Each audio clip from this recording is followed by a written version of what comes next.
El día de hoy se da a conocer una entrevista amplia, creo que es la primera que da el que es el abogado de Genaro García Luna, el abogado César de Castro, se la da a la CNN, esta agencia estadounidense CNN, conversa con CNN y entre otras cosas le anuncia que este señor, el narcotraficante García Luna, está decidiendo en estos momentos si coopera con las autoridades estadounidenses ahora que se le ha hallado culpable de los 5 cargos que se le habían fincado ante un tribunal allá en Brooklyn. Y luego de uno de los juicios más esperados este año en Estados Unidos, el pasado 21 de febrero, como usted sabe, un jurado en Nueva York declaró culpable a Genaro García Luna de 4 cargos relacionados con narcotráfico y uno por haber mentido a las autoridades estadounidenses de inmigración. Ahora el siguiente paso es esperar la sentencia que le dictará el juez Brian Cogan el próximo 27 de junio.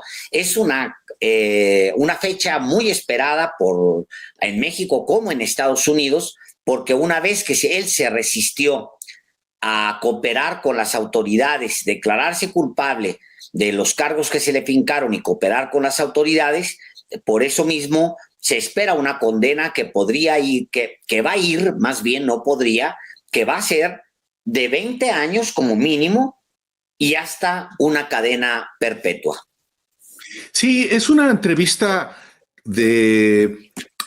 amplia la que ofrece el abogado César de Castro, abogado de Genaro García Luna, quien a lo largo de esta conversación, pues digamos que da detalles sobre cómo es que enfrentó y enfrenta, después de ser declarado culpable, García Luna, el proceso.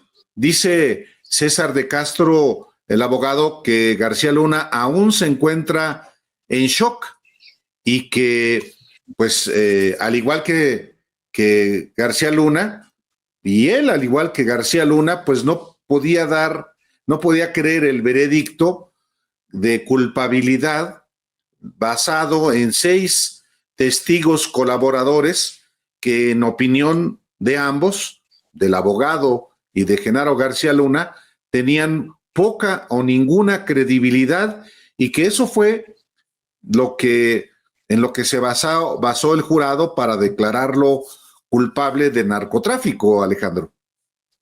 Sí, y aquí vale la pena, Álvaro, los textuales entre la periodista María Santana de CNN y el propio de Castro. Y la periodista le pregunta la periodista dice, el día del veredicto dijo que Genaro García Luna estaba en shock por la decisión del jurado. ¿Qué piensa ahora? ¿Sigue en shock? Y luego le contesta el abogado de Castro. Creo que, como para cualquiera en sus circunstancias, es un momento impactante en el juicio, es un momento bastante intenso del juicio. Entonces, todos nosotros experimentamos ese tipo de momento de shock. Para él, en este caso, tengo que decir que a todos mis clientes parece abrirles los ojos sobre nuestro sistema. Le insiste la entrevistadora, María Santana, ¿de qué manera? Y responde el abogado, en el sentido de ¿dónde estaba el resto de la evidencia? ¿Dónde estaba la corroboración de algunos de los peores criminales que testificaron en ese juzgado? ¿Puede el gobierno realmente presentar un caso basado solo en los cooperantes? ¿Cuándo iban a mostrar las grabaciones? Y añade el abogado de Genaro García Luna, se pensó, ciertamente el gobierno de Estados Unidos va a lanzar un enorme martillo y vamos a ver el poder del gobierno estadounidense. Pero al final del día fueron 6 o lo que sea, los colaboradores. Pero en realidad, como le dije al jurado en mis argumentos finales, en verdad se traduce a dos: su primero y su último testigo, que en nuestra opinión tenían poca o ninguna credibilidad. La periodista María Santana le insiste: ¿tuvo Genaro García Luna la oportunidad de colaborar con el gobierno? Y si es así, ¿por qué no colaboró? ¿Se arrepiente ahora de no haberlo hecho? El abogado de Castro le responde: casi todos los acusados tienen esa oportunidad. Entonces yo diría que sí, él había tenido esa oportunidad antes. No lo hizo y fue a juicio. ¿Arrepentirse? No, en primer lugar. En segundo lugar, el juicio estableció que muchos testigos optaran por cooperar después de su sentencia en el caso. Hay dos formas de cooperar: antes y después, en cualquier momento. Y María Santana le pregunta enseguida: ¿puede colaborar aún siendo culpable y sentenciado? Porque una de las cosas que muchas personas se preguntan es si él tiene información, pruebas de que personas en un nivel más alto que él, vamos a decir, expresidentes, sabían o estaban involucrados en aceptar sobornos, trabajar con narcotraficantes. ¿Por qué no presentarlo? ¿Por qué no hablar? Y la respuesta del abogado César de Castro es la siguiente: vuelvo a lo que dije antes. Esa es una opción. Él puede hacer eso y sabrá que esa es una opción. Sin duda, lo discutiremos. Él puede explorar esas opciones, puede hacer eso conmigo. Él siempre ha mantenido sus opciones abiertas. Cualquiera debería saber lo que puede y no puede hacer. Hablaré con él sobre eso y veremos qué sigue. Es intenso, es interesante lo que dice, porque ya por primera vez, Álvaro, abre la posibilidad de que Genaro García Luna declare. Y la pregunta que acabas de leer de la periodista María Santana incluye esa parte. Dice: pruebas de que personas en un nivel más alto que él, vamos a decir expresidentes, sabían o estaban involucrados en aceptar sobornos. Y la respuesta de Castro por primera vez es: sí se está evaluando y lo voy a hablar con él y veremos qué sigue. Después la periodista le pregunta: desde la prisión en Brooklyn, donde está recluido, ¿está García Luna al tanto de todas las reacciones, las repercusiones que ha tenido este juicio? Por ejemplo, insiste la periodista, ¿vio el comunicado del expresidente Felipe Calderón después del veredicto? El expresidente defendió su gestión en contra de los narcotraficantes, del narcotráfico durante su gobierno, pero no salió a defender a Genaro García Luna, concluye la periodista. El abogado de Castro le responde lo siguiente: no creo que él esté consciente en la medida en la que estás hablando de la reacción en México, porque en la cárcel están algo aislados, pero por supuesto hay medios de comunicación y por supuesto nos reunimos con él y él puede comunicarse con su familia. Él está consciente del comunicado. Y aquí la periodista María Santana le pregunta así breve y directo: ¿cuál fue su reacción? El abogado César de Castro habla de la reacción de Genaro García Luna sobre el comunicado de Felipe Calderón, que no lo defiende. Dice César de Castro: realmente no hemos hablado mucho de eso. Para mí, te diré cuál fue mi reacción, que creo que fue similar para él. Eso realmente no me sorprendió. Como le digo a la mayoría de mis clientes, aprendes muy rápido cuando te arrestan y acusan en Estados Unidos. especialmente en un caso de alto perfil. ¿Quién permanecerá a tu lado y quién no? ¿Y quién estará en el medio o no puede necesariamente tomar una posición, por decirlo así? Así que este ha sido un proceso bastante solitario para esta familia. Repito esta frase. Así que este ha sido un proceso bastante solitario para esta familia. Ha habido muy pocos que han venido a estar a su lado. Es tremendo lo que dice Álvaro. Pues es en el tremendo. abandonado, por supuesto, solo. Porque solo, abandonado, él y su familia. Porque si él, Álvaro, había guardado información, a pesar de que le significaba pasar más años en la cárcel, esperando una reacción más robusta de sus socios, es decir, de Vicente Fox Quesada y de Felipe Calderón y de todos, pues bueno, hay muchos periodistas también que lo han defendido todo este tiempo. Si él estaba esperando que todos esos en bola lo acompañaran durante este juicio, no, pues lo no. dejaron solo. Eso es lo que dice su abogado, el único que ha pasado desde su arresto todo el tiempo pegado a Genaro García Luna. Genaro García Luna entonces se siente bastante solitario.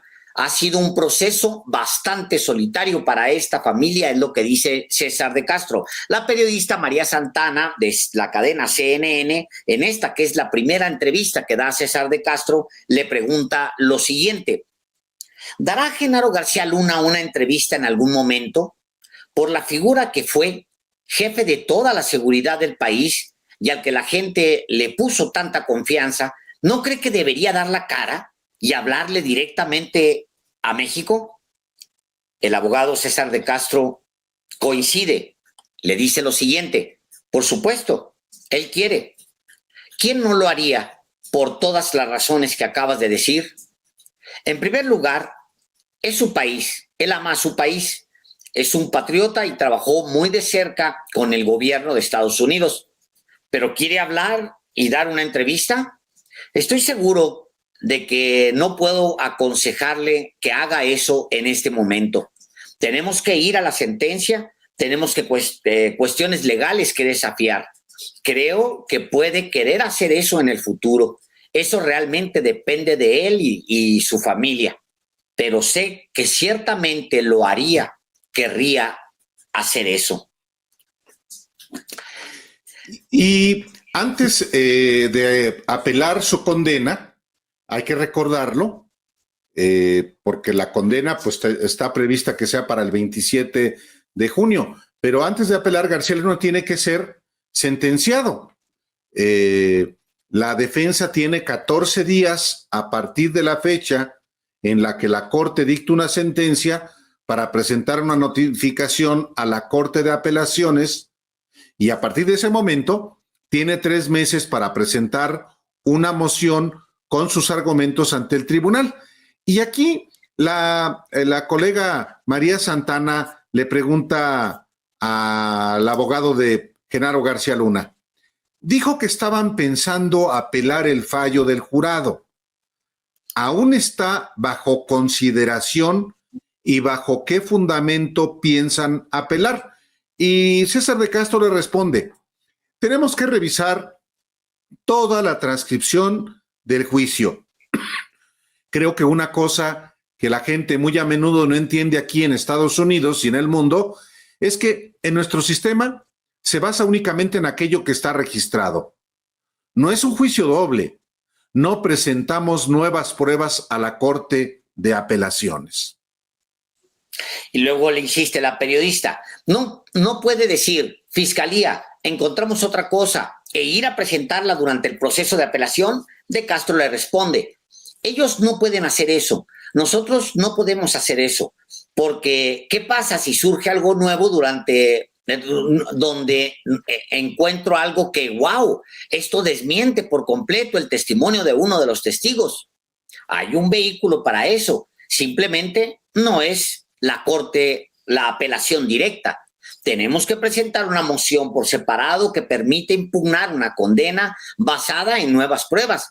Entonces, cuando lleguemos a ese punto, consideraremos cuáles son todos nuestros argumentos, pero ciertamente podemos cuestionar la suficiencia de la evidencia para que tal vez sea un motivo y buscaremos otros motivos que queremos levantar.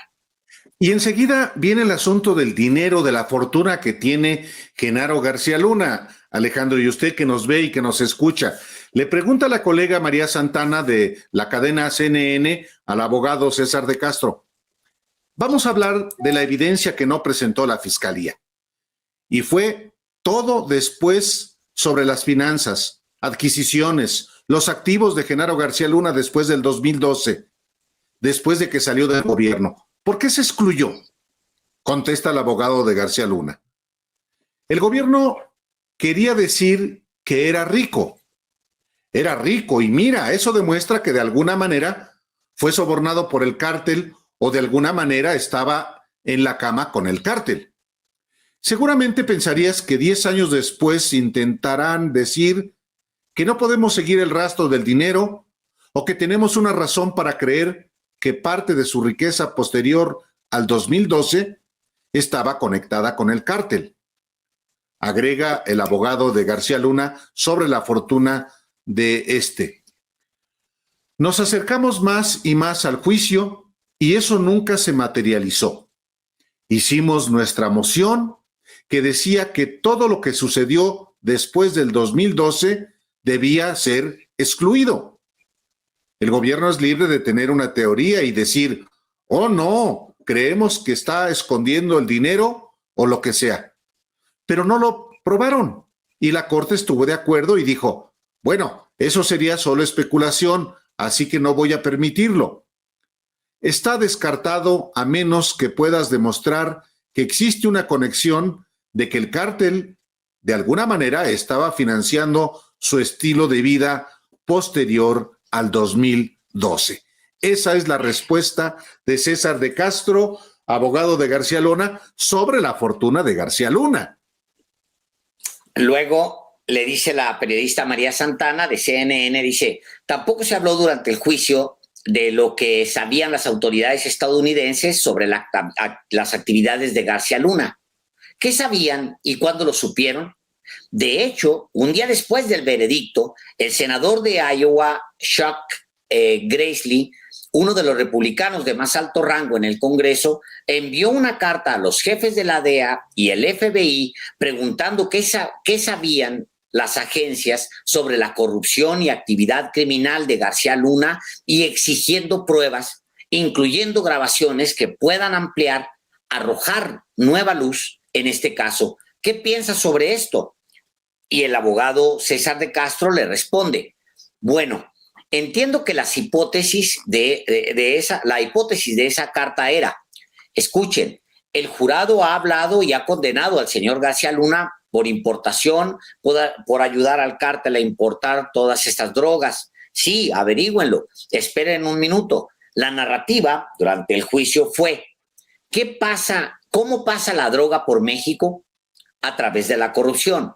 Es creíble, si eso fuera realmente cierto, que pasa en la frontera, se detiene ahí mismo y luego no hay forma de que sobornen a nadie más o hagan cualquier otra cosa. Es como que por arte de magia, dice el abogado César de Castro, es como que por arte de magia ahora se convierte en una operación clandestina para transportar la droga a Chicago, Nueva York, Los Ángeles, todos los grandes centros de nuestro país. Y creo que la pregunta que la gente se hace, y no puedo hablar por Chuck Grassley y su equipo, pero bueno, la pregunta es, ¿qué sabía potencialmente la DEA, el FBI o cualquier otra agencia? Para mí, la única forma de entender eso es mirar hacia atrás a nuestro juicio. El gobierno, en sus obligaciones de descubrimiento, me ha dado montones y montones de grabaciones. Tengo demasiadas, déjame decirte. pero nada de eso está relacionado con el señor García Luna. De lo contrario, el gobierno no habría presentado, el gobierno lo habría presentado en el juicio. Todos piensan que se guardaron esas cosas. No, hay muchas grabaciones. Le pregunté a su primer testigo, él dijo que grabaron a las personas y no han presentado ni una sola grabación. Sí, añade también en esta respuesta César de Castro. Bueno, hay una parte de la entrevista en la que la periodista María Santana dice que el gobierno de México actualmente trabaja en demandas legales para recuperar pues los más de 700 millones de dólares que según el presidente López Obrador fueron robados al Estado por García Luna. Y bueno, de Castro dice que García Luna y su esposa, Linda Cristina Pereira, rechazan las acusaciones del gobierno de México y afirman que ninguno de ellos estuvo involucrado en cualquier tipo de corrupción. Ellos no tienen por ahora un abogado que lo represente en cualquiera de esos asuntos en México, porque el gobierno de ese país, dice César de Castro, no los ha acusado formalmente de esos delitos. Y la colega María Santana le pregunta enseguida al abogado de García Luna. El gobierno de México ha lanzado investigaciones de corrupción contra Genaro García Luna, también contra su esposa, Linda Cristina Pereira. ¿Está representando a la familia, a García Luna y a su esposa durante este proceso? Responde de Castro. Bueno, yo ciertamente tengo participación porque está pasando como parte de mi defensa de García Luna. Como sabes, el tribunal me ha designado para representarlo en el caso penal. Entonces, la respuesta es no, en términos de que no represento a Cristina ni a Genaro en esas acciones separadas. Además, no ejerzo en México, porque si van a iniciar acciones, necesitan un abogado allí. Pero el problema con eso es que primero trajeron una demanda en Florida en medio de este caso, diciendo que él era rico en Miami porque tenían algún tipo de lavado de dinero fraudulento o algo relacionado con contratos que él y las empresas relacionadas con él recibieron del gobierno mexicano para los servicios de seguridad. No están diciendo que es rico del narcotráfico. Eso es un poco extraño, dado que fue en Florida. El distrito este lo está procesando por enriquecerse siendo narcotraficante.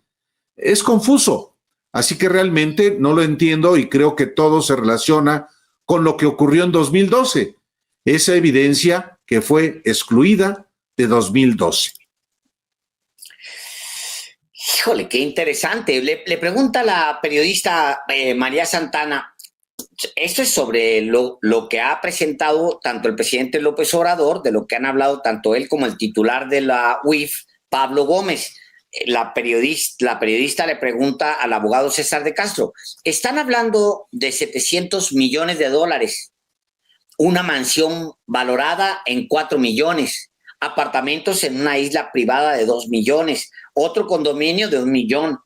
¿Cómo se explica esto? Le dice la periodista, que tenga todas esas propiedades valoradas en tanto dinero, él siendo un funcionario público toda su carrera y ella una empresaria con pequeños negocios. Y la respuesta del abogado César de Castro es la siguiente. Primero, dice él, el diablo está en los detalles, ¿no? Es muy extraño que por años han estado investigando a los García Luna. ¿Qué dijo el gobierno en sus argumentos finales? Creo que 10 años.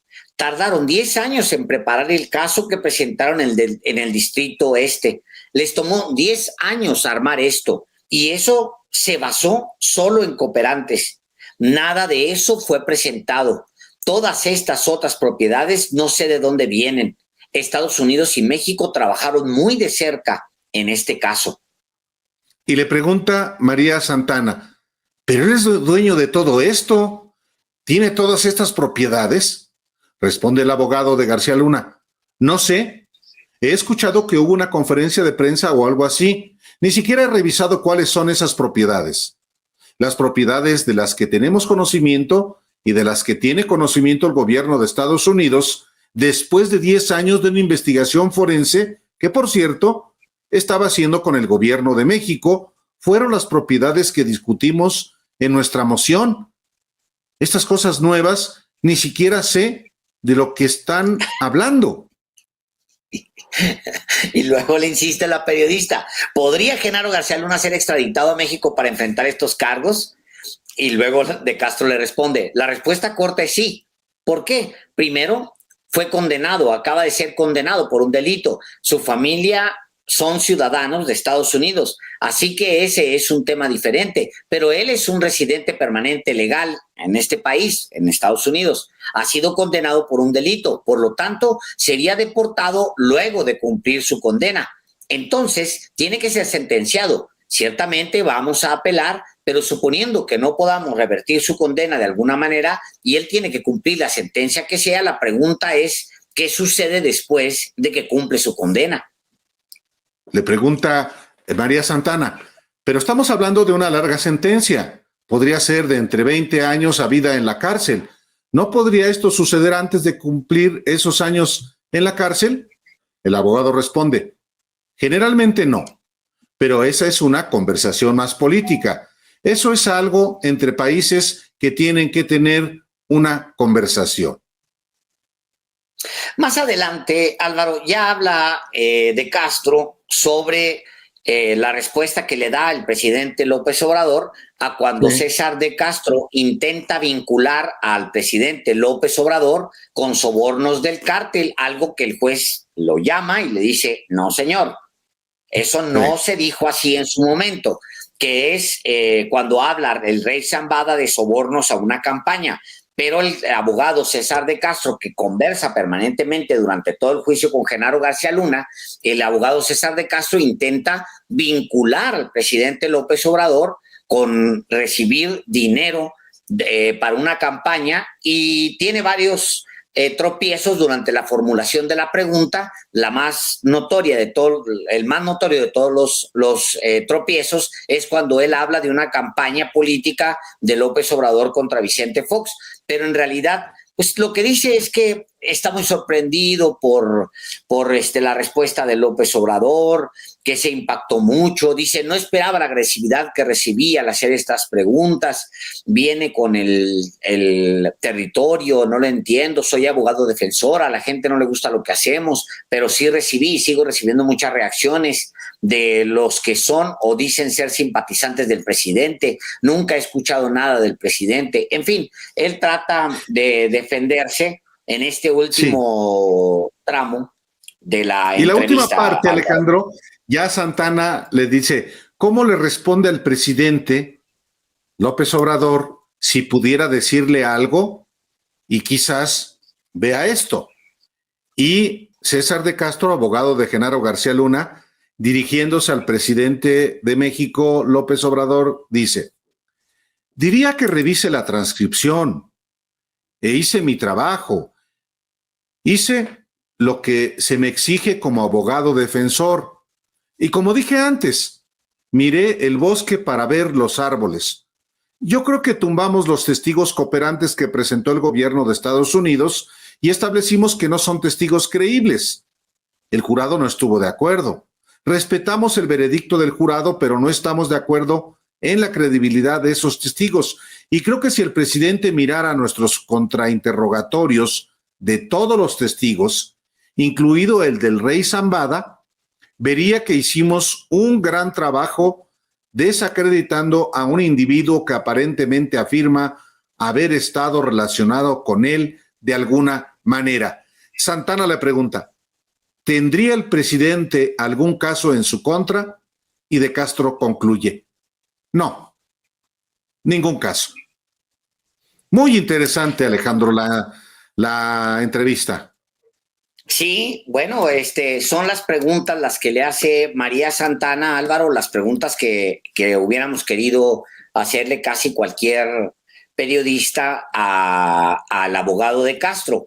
Yo creo que le faltó un poco, y entiendo, pues siempre se conversa previamente, es la primera entrevista que da, que le faltó un poco haberle insistido sobre la relación, el vínculo de Genaro García Luna con Vicente Fox y con Felipe Calderón, sobre todo, y con los otros equipos, porque aunque él sí habla, dice que fue abandonado, y lo dice cuando se le pregunta directamente sobre el comunicado de Felipe Calderón una vez que se dio a conocer el fallo del jurado.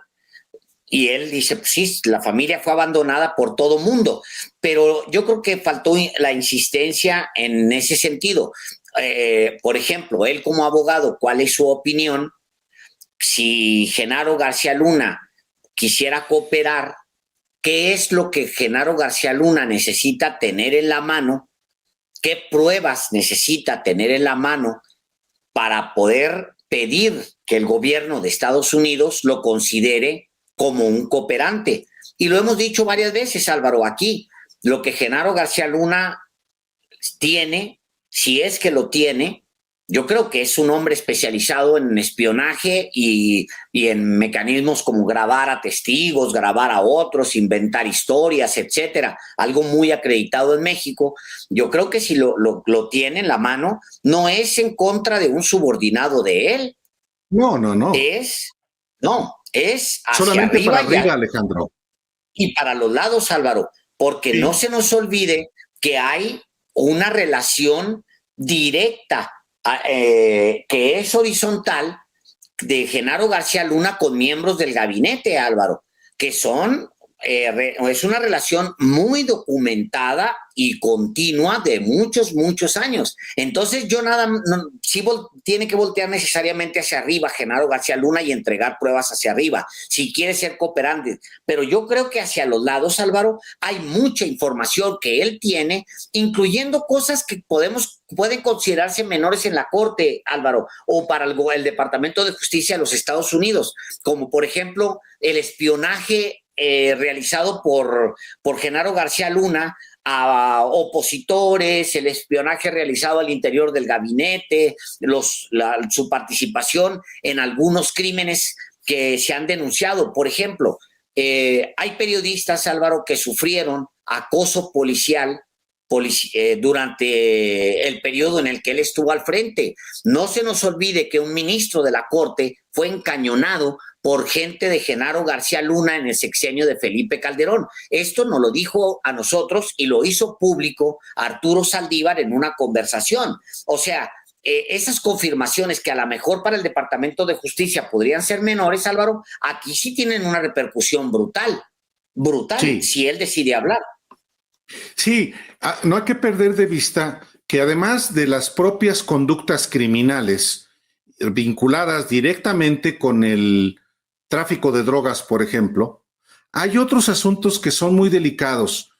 Él era un espía o era un agente de inteligencia desde el CISEN, pero a veces pasamos desapercibido que él fue el director de inteligencia de la Policía Federal Preventiva, creada en 1999 por el gobierno de Ernesto Zedillo. Su único superior en la Policía Federal Preventiva era el comisionado Wilfrido Robledo Madrid. En el 2000 brinca a la PGR cuando Vicente Fox lo nombra como parte de los arreglijos con el PRI, el primero director de la Policía Judicial Federal, que García Luna transforma en la Agencia Federal de Investigación de la PGR. Y durante todo el sexenio, él cumple esa responsabilidad. Pero García Luna tenía archivos de asuntos que tienen que ver con crimen organizado, pero que tienen que ver también, por ejemplo, con movimientos sociales. Y no olvidemos que antes de su toma de posesión como secretario de Seguridad Pública, hubo en Oaxaca un operativo de contrainsurgencia que es muy importante no perder de vista, y luego la desaparición de 2 personas, desaparición forzada, parte de la reactivación de la guerra sucia como en los 70, pero ya en la era supuestamente democrática. Supimos no nos sorprendió a muchos cómo en el gobierno de Fox, y luego sobre todo en el de Calderón, pero en el de Fox, muchas cosas que supuestamente habían quedado en el pasado se reactivaron.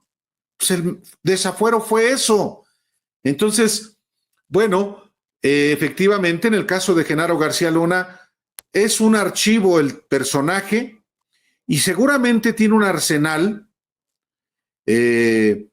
pero pues está en veremos si habla. Obviamente, lo fundamental será que hable hacia arriba, hacia Vicente Fox y sobre todo a quien lo encumbró, que fue Felipe Calderón, que sabemos que es narcotraficante. Lo único que hace falta es que, como García Luna, lo encuentren culpable en un tribunal que en México no será, lamentablemente, y eso, carajo. Pues sí.